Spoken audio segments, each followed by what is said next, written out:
Hi, hello, welcome to the book lab. I'm your book lab partner, Anna, and it is good to be back. I missed you guys. I know that technically I posted a video the other week, but that was actually a final project for one of my classes, so I'm not really counting that. But yeah, sorry for the absence the past few months. Fall term of junior year kicked my ass, like, a lot. It sucked and I'm really glad it's over. Yeah, that's why we haven't posted anything since September. I'm sorry about that. But thanks to my classes, as an English major of course, I read a lot. And today I'm here to tell you about the things that I read for school, because yeah, things I read for school may sound a little boring, but what if I told you that those things were 10 graphic novels or graphic memoirs or comics and manga and stuff? Would that interest you? Would that be interesting? I think you might like that. Some of you will like that, I know that. And then as a little treat around the middle, I'll tell you about the one normal novel that I tried to read in dnfed. And I'll explain the reasons for that later. I'm not going to go in absolute chronological order when going through these. I'm going to go through them one class at a time and then chronological order in those classes. I took 2 classes about comic studies this fall, and then there's another book that's from a different class. The first set of readings I'll tell you about comes from my intro to comic studies class, which we read a wide array of comics and graphic novels and stuff. We also read essays and theory and stuff, and we talked about those things together. It was pretty cool, pretty fun. I love having a program like that at my school. So, I mean, hey, if you have an opportunity, I don't know how common comic studies programs are across the US, but my school has one that was pretty nice, even though I'm not a comic studies minor.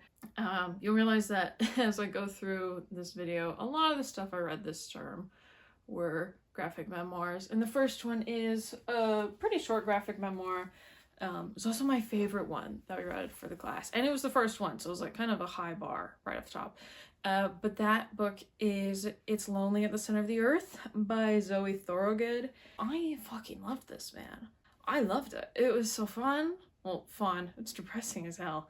This was just a really solid start to the term, and I thought it was great. This memoir follows a 6-month period in the artist Zoe Thorogood's life as she's like in an intense depression that she went through. And it's just, oh man, it's really cool. Like, we got pages like this. We got pages like this. I just really love the art style in this comic, to be honest. I just love how like the art style would change sometimes. The storyline is a little kind of all over the place, but I don't know. I thought it was super good. I love the art. The writing was witty and like reflective and funny and sad and all that. It's experimental. I love experimental shit. This is cool. And I like that we started with this because it really like broadened my like understanding of what comics could do. I did rate the things I read for class, which may seem a little weird, but I rate everything. So I gave this 4.5 stars. I really enjoyed it.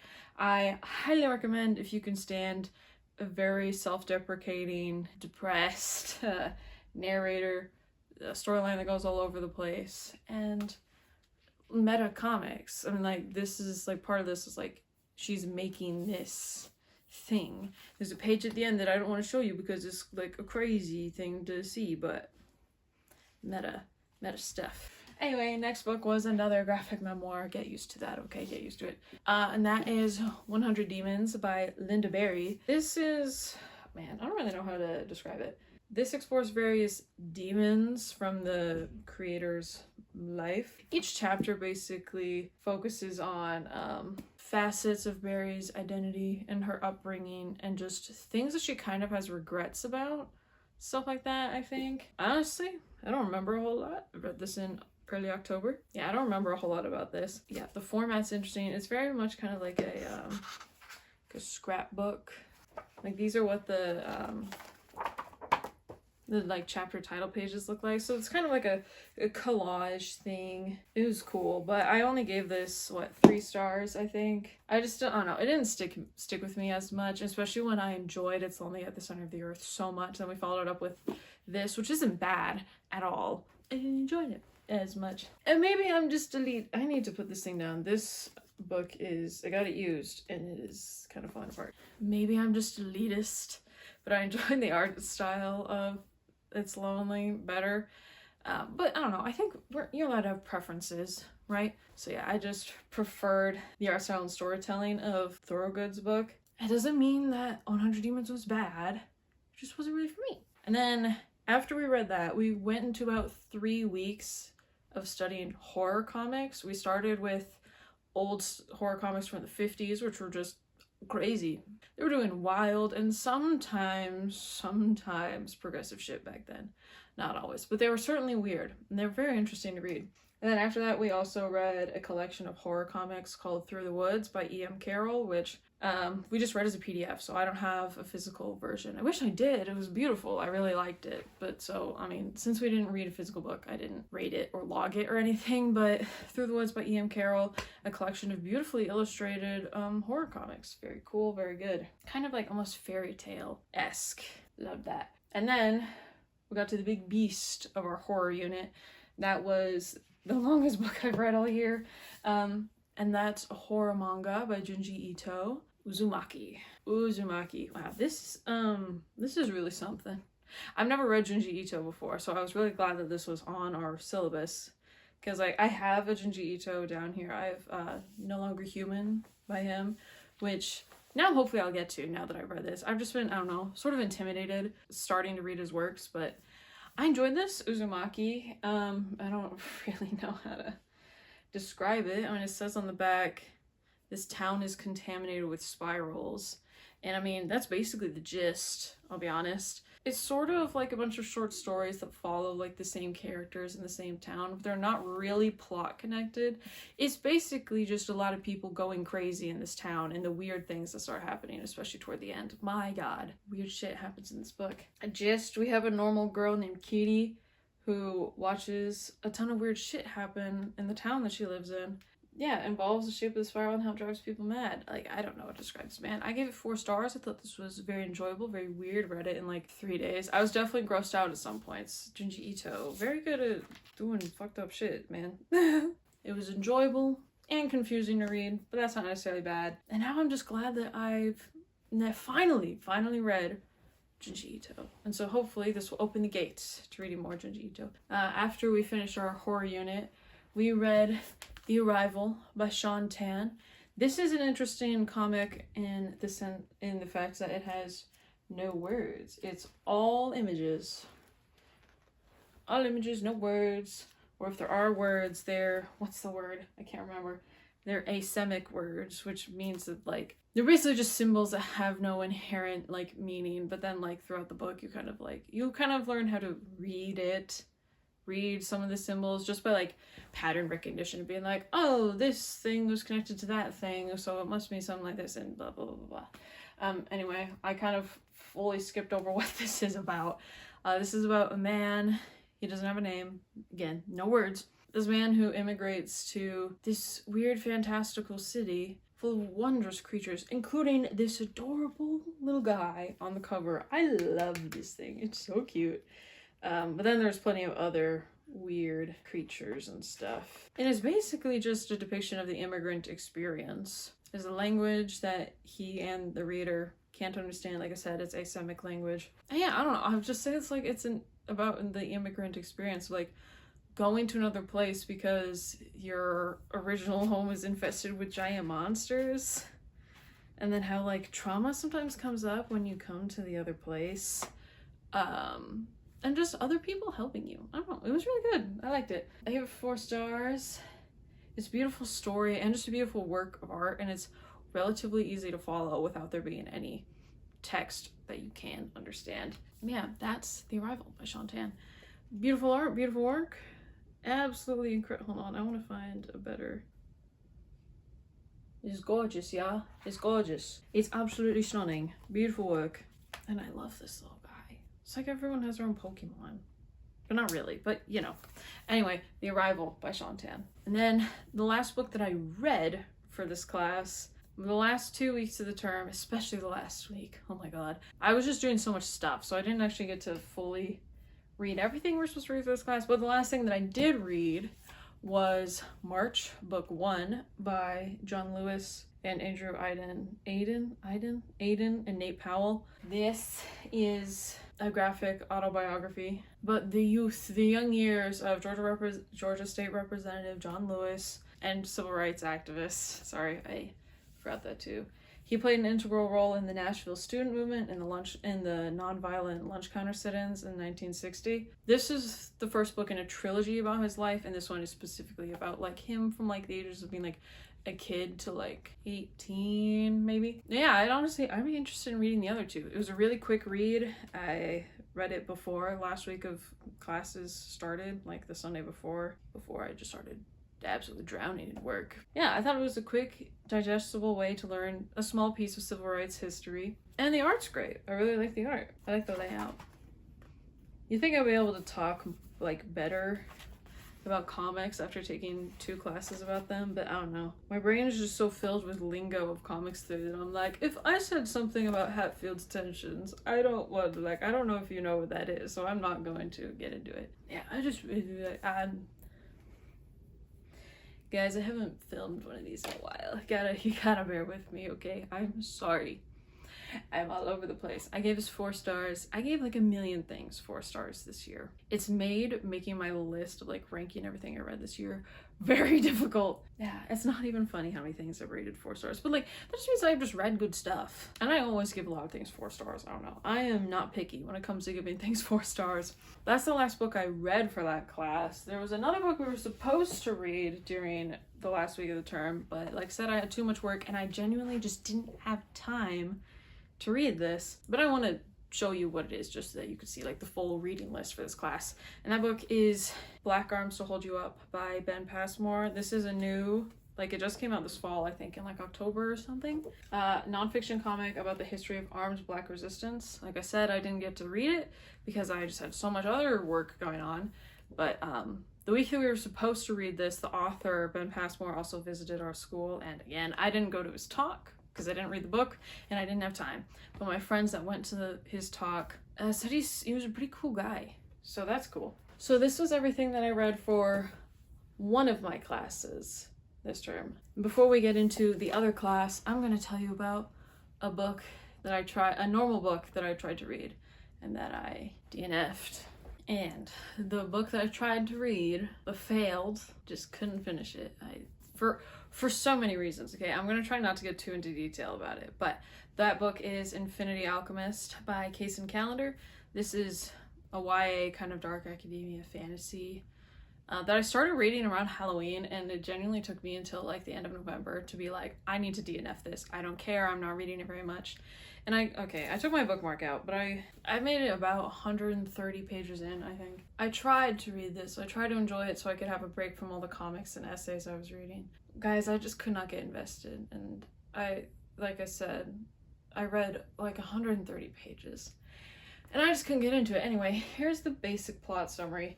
Our main character, Ash, wants to be an alchemist, which is basically someone who practices magic. Alchemy is just what they call magic. He even says that at some point. It was like, this used to be called magic, but we just call it alchemy. Anyway, he was not accepted into the elitist school of alchemy that you need to attend in order to get a license to practice alchemy. Otherwise,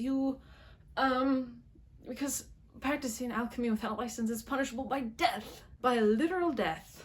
I'll tell you, the stakes don't ever really feel that high, but okay. So instead, he works as a groundskeeper at the school, and he very conveniently ends up sort of teaming up and working with this apprentice at the school, who Ash fucking hates for like 2 chapters, and together they have the goal of finding this thing called the Book of Source, which, I don't know, I feel like the best comparison would be like the Holy Grail or something. It's this super powerful magical book, and they're trying to find it for whatever reasons. And I didn't get much more plot than that, because that's just how far I made it. That's just the gist. I have a very lengthy review of this book on Goodreads. Like I said, I didn't finish it, and for the first time ever, I wrote a review, very long review, as to why I didn't finish this, because it's just... I'll link the review below so you can see it, so you can read it, get my full thoughts, because I don't want to spend too long talking about it, because I'm here to talk about comics, not this. But the main reason I didn't finish it is that I just couldn't get invested in anything. Not the characters, not the plot, not the incredibly fast-paced moving romance that just went from 0 to 100 so fast. so fast. The politically confusing world, equally confusing magic system, nothing. I did not care. And after 130 pages, I should care. And that's why I didn't finish it, because I didn't care. I didn't give it a rating because I didn't finish it, obviously. I think that's sort of weird. But I would have given it like 2 stars. I didn't hate it, but like it pissed me off. So yeah. It's a very complex fantasy world, don't get me wrong. The author clearly cares about it a lot. I just don't think the execution was fully there for me. And I just could not stand to read any more of it. And it was just boring. Oh, never mind. I did make it over 150 pages in. Man, I don't know. I don't care. I did not care. Yeah, never gonna try and read that again. Anyway, now we're gonna move on to the other class that I read more comics for. The next one is an upper division comic studies class that was specifically about graphic narratives, whatever that is. I'll be honest, I don't think I can really describe the difference between a graphic novel and a graphic narrative, other than most of the things that we read were nonfiction memoirs, so yeah. Cool. The first one that we read is Fun Home by Alison Bechtel. I know my copy is scuffed as hell, but it was used. This is not gonna look great on camera. This is a very famous memoir, I think, about the writer's complicated relationship with her father, who is dead. That's kind of what prompted the creation of this book. He died. And her father's individual queer identities and stuff like that. Because I read this 2 months ago, I don't remember a whole lot, to be honest. And then I thought it was a really intriguing, like, deep dive into Bechtel's relationship with her father, her family, childhood home, identity. It was a really raw memoir, and I enjoyed reading it. I gave it 4 stars. Because I liked it. I gave it 4 stars. What do you expect? What do you want from me? Fun Home by Alison Bechtel. And the next book we read was another very popular, well-known memoir, and that is Persepolis by Marjane Satrapi.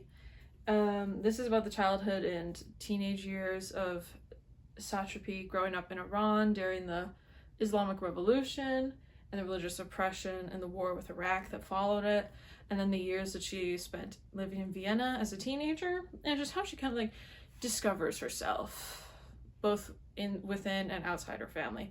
Compared to Fun Home, it's a very different family dynamic here. Satrapi loves her family. Bechtel does not really love her family. Bechtel's family is much more complicated. This is a very like close-knit, loving family.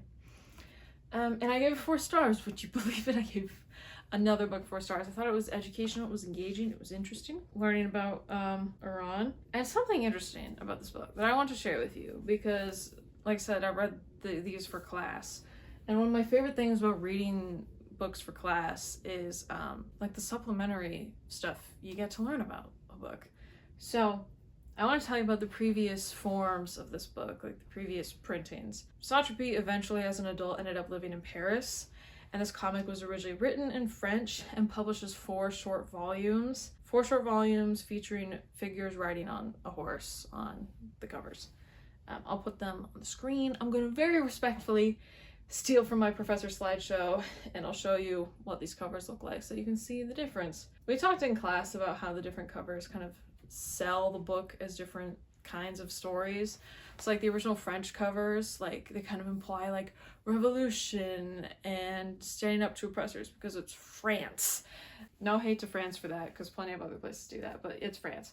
The original US published covers, which you may be seeing, instead frame the story as a much more like a life story about a girl, not a war story, which is a very big important part of the story.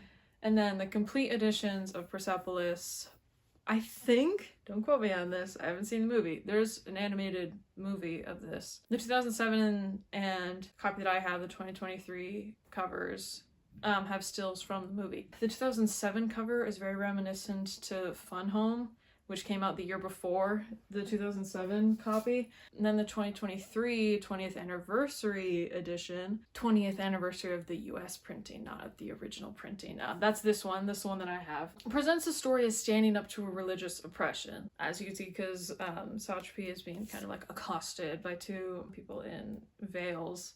Which is like partially true. She is sort of like against religious oppression and stuff, but it sells the story as an anti-Islam story to American audiences, and like, you know, America has a complicated history with Islam. and stuff like that. I don't know, it just sells the story as a different thing from the previous printings. Do you get what I mean? That's a subjective reading of the covers and whatever, but I just think it's a little something to chew on about marketing and whatever.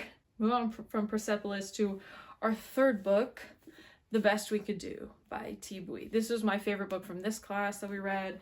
It's another memoir about Bui and her family's escape from Vietnam during the Vietnam War. It's a war story, yeah, but honestly, to me, it's more a story about like family, trauma, refugees, immigration, identity, and motherhood.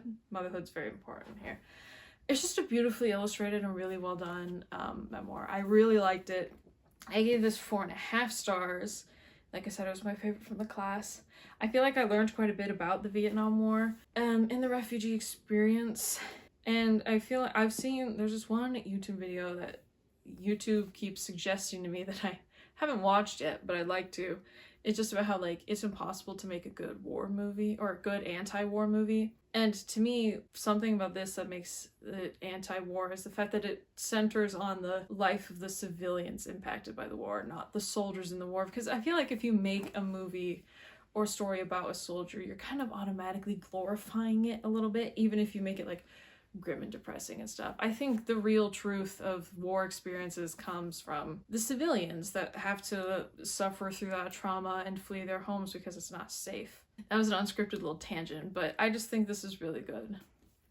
I liked it a lot. It was super fun to read. Well, fun. It's sad. The last book I'm going to talk about from this class is Red, a Haida Manga by, I can remember how to say his name, Michael Nicole Yagolanas. This is the only piece of fiction that we read, but it's sort of also, it's like a folk tale, I think. This is a piece of indigenous comics that follows the story of this man, Red, whose sister is taken by raiders to another village, and Red embarks on a path of revenge, upsetting the balance between man and nature in the process. I gave this 3.5 stars. As a story, it's kind of like, you've heard it before, it's a little confusing at times, but yeah, it was okay as a narrative. But as is common with things I read for class, the outside knowledge that I got about this made it a lot more interesting. So I'm going to give you some info from the essay Creating a Haida Manga by Miriam Brown Spires, which we read as a supplementary reading for this. Haida is a community of indigenous people that live in the Haida Gwaii Islands off the western coast of Canada. A value of Haida culture centers around the balance of nature and man, which I mentioned in the summary. And the process of creating Haida art, Haida murals, it starts with drawing what's called a frame line or a form line, which is a continuous black line that in the book acts as a border between panels, quote unquote. It's a very like non-traditional like comic style, obviously, because it is indigenous art. Basically, the process of creating a Haida mural is that you do the black frame line first, and then that frame line shapes the story and the art that you put within it, if that makes sense. So yeah, that shapes the story, and the things are drawn specifically to fit in those spaces, like between the lines. So like keeping proportions correct for like characters or animals is like, that's not as important as as long as you still get like the essence. Yeah, that's part of the stuff that we learned in that essay. Really, honestly, the coolest thing about this comic as an object, as a book, is that it's actually originally a mural. Each page is a cut up mural. Yagolanas originally made this as a mural, and then it was cut up into a book.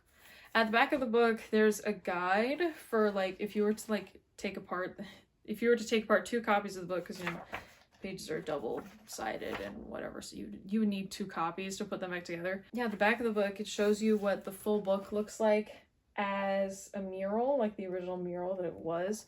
So like each of these little squares is a panel, and then like when looking at it like this, you can see how the frame line sort of like connects between different pages. It's just really different from like everything else that I read this term, right? Yeah, it was originally a mural, and I don't know, man, I thought that was really interesting, especially that in order to reach Western audiences so that they could read it and understand it, Yagolanas' mural of indigenous art had to be cut up to be put into a book. That's not inherently bad or anything, since Yagolanas did purposefully take Haida art and then merge it with customs of like Japanese manga and like just traditional comics by giving it a narrative and like character development and stuff. That's something else to chew on. This was interesting. Yeah, I guess not my favorite as like a story, but like as a piece of art is super cool. And yeah, sometimes the frame line like becomes part of the story. And it's cool, man. Now it's time for the last book that I read this fall. Yeah, it's another graphic novel. But get this, it's not in English. This was a graphic memoir that I read for my Spanish class, and that is Virus Tropical by Paula. It's a memoir, so as per custom, I think this follows Paula's childhood and adolescent years, about her relationships with her family, about moving from Ecuador to Colombia, and how she like finds herself and creates her identity and stuff. I read this in the original Spanish, which was certainly a challenge, but also it was fun. And I think that reading a text in its original language will always give you like the truest like meaning of the text. And granted, that's not always possible. You can't know every language. I would love to read my manga in the original Japanese, but I remotely cannot, so I need to rely on translation. I did appreciate reading this in Spanish, and I wrote a pretty banging 4-page essay about this book in Spanish. I gave this 3 stars. Yeah, I gave it 3 stars. There were probably a few things I lost in translation because, like, you know, as I was reading it, I was translating it into English in my head. And I could not be bothered to look up every word that I didn't know. So there might have been a few things I lost. I also don't really love the art style. Again, maybe I'm just elitist. But it just wasn't for me, and it didn't really match my personal taste. I will say, though, that her detail is insane. Hold on, should find a good example. Like, the characters aren't super detailed, but the backgrounds are so, like, there are so many lines, and I can only imagine how long that takes. Like, there was never a blank background. It's really impressive, actually. The art style otherwise wasn't really for me. It was impressive, but wasn't my favorite.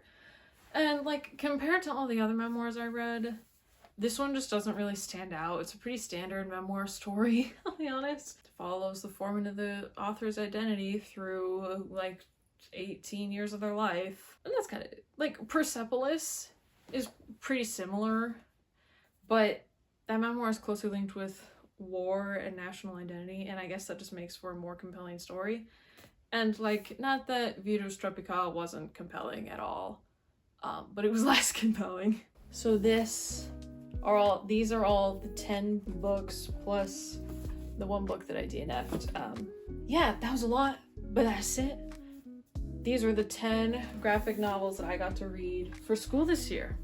I don't know, I feel quite lucky that I was able to do this. I really enjoy getting into comics and graphic novels these past few months. It was super fun. I loved these classes, even though they gave me a lot of work. But I really enjoyed it, and I would like to get into more comics and graphic novels in the future.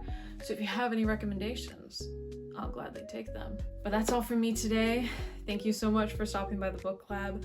I've been your book lab partner, Anna, and I'll see you next time, which hopefully should be ranking all the books I read this year. Spoilers, over half of them I read for school. Most of them are the books that I talked about today. Well, that's it. Peace out. Goodbye.